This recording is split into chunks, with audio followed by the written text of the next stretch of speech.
अरे पापी, मैं यदि पहले जान लेती तो श्राप दे के तुझे भस्म कर डालती, लेकिन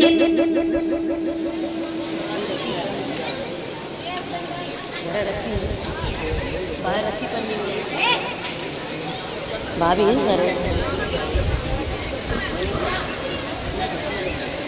महाराज आज पवन रेखा धिक्कारने लगी, कहने लगी मैं यदि पहले जान लेती तो मैं तुझे श्राप दे करके भस्म कर देती। महाराज आज पवन रेखा बुरी तरीके से रो रही है और रो करके इधर महाराज एक साइड बैठ जाती है। दुर्मिलक नाम का राक्षस चला और कहने लगा क्यों रो रही हो? अरे तुम्हें बेटे की तलाश थी, तुम बेटा चाहती थी, मैंने तुम्हारी गोद हरी भरी की है और मैं तुमसे सच कहता हूँ तुम्हारे गर्भ से जो बालक जन्म लेगा वो मेरे समान योद्धा होगा, मेरे समान, उसको कोई भी हरा नहीं सकता है। यदि इंद्र आएंगे तो इंद्र भी हार के चले जाएंगे। यहाँ तो महाराज पुराण में ये लिखा है, लेकिन एक जगह ये बताया जाता है कि जो पवन रेखा थी ये गर्भवती थी पहले से ही, ये गर्भवती थी और गर्भवती अवस्था में ये अपने मायके गई थी। कहाँ गई थी? मायके। मायके में जब ये गई तो रास्ते में दुर्मिलक नाम के राक्षस से इनकी भेंट हुई। दुर्मिलक राक्षस की छाई पड़ी परछाई, परछाई से ही ये राक्षस योनि में चला गया भोजराज कंस। इसीलिए कहा गया है कि जब माताएं बहनें गर्भवती हों, माताएं बहनें जब गर्भवती हों तो ये 9 महीने तक कहीं भी ना जाएं, अपने घर पर ही रहें, सुंदर सुंदर पुराणों को पढ़ें, सुंदर सुंदर चित्रों को देखें, लेकिन ये कहीं जाए नहीं। महाराज लेकिन ये कहाँ मानने वाली हैं, कितना भी समझाना, लेकिन ये जरूर जाएंगी, ये जरूरी नहीं है।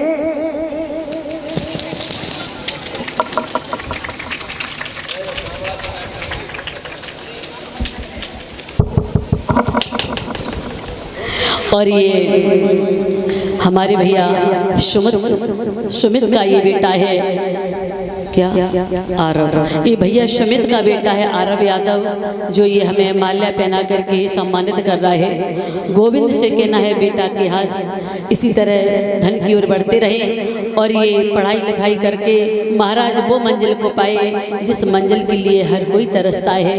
ये अपने माता पिता का नाम रोशन करे, खुशियाँ इसके चरण चूमती रहे। बोले वृंदावन बिहारी लाल की, कन्हैया लाल की।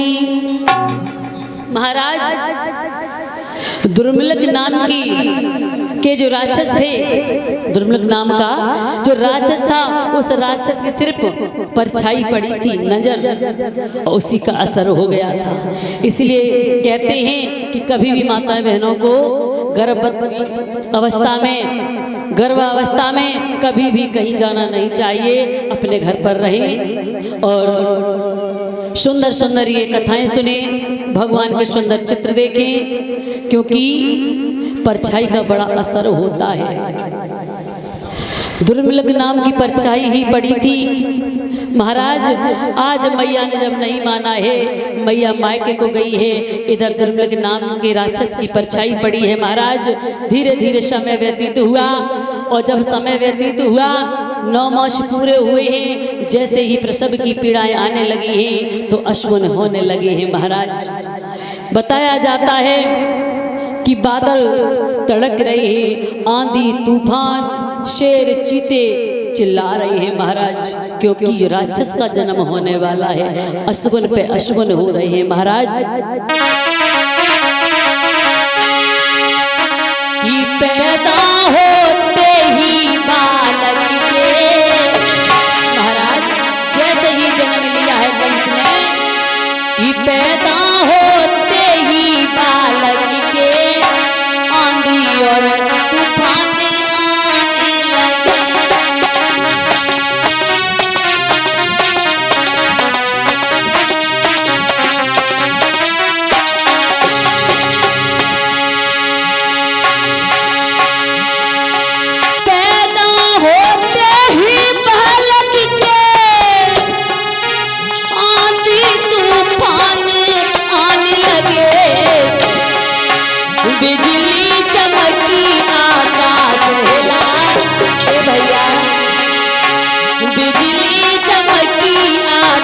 हिलाए महाप्रलय सी आने लगी।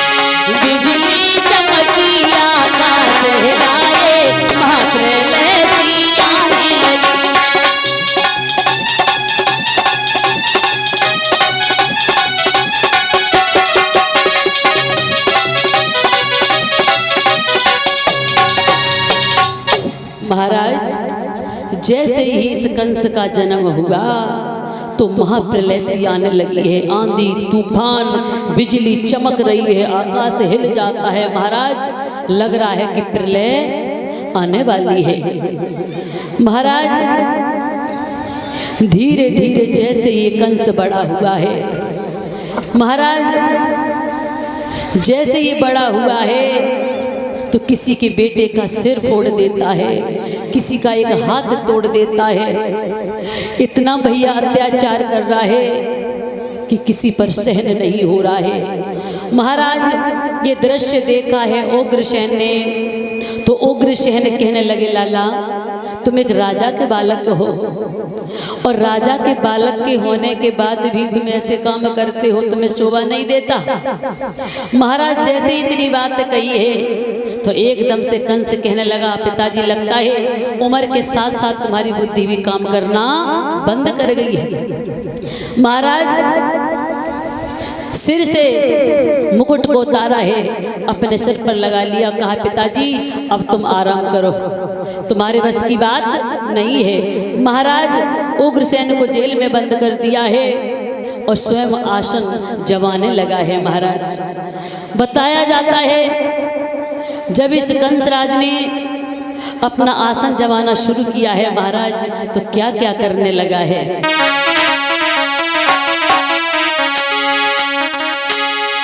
अधिकारी भयो जब कंस राजू कानून नए नए बनने लगे, फिर लुच्चाई और लफंगों में प्राणी के भोजन करने लगे।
महाराज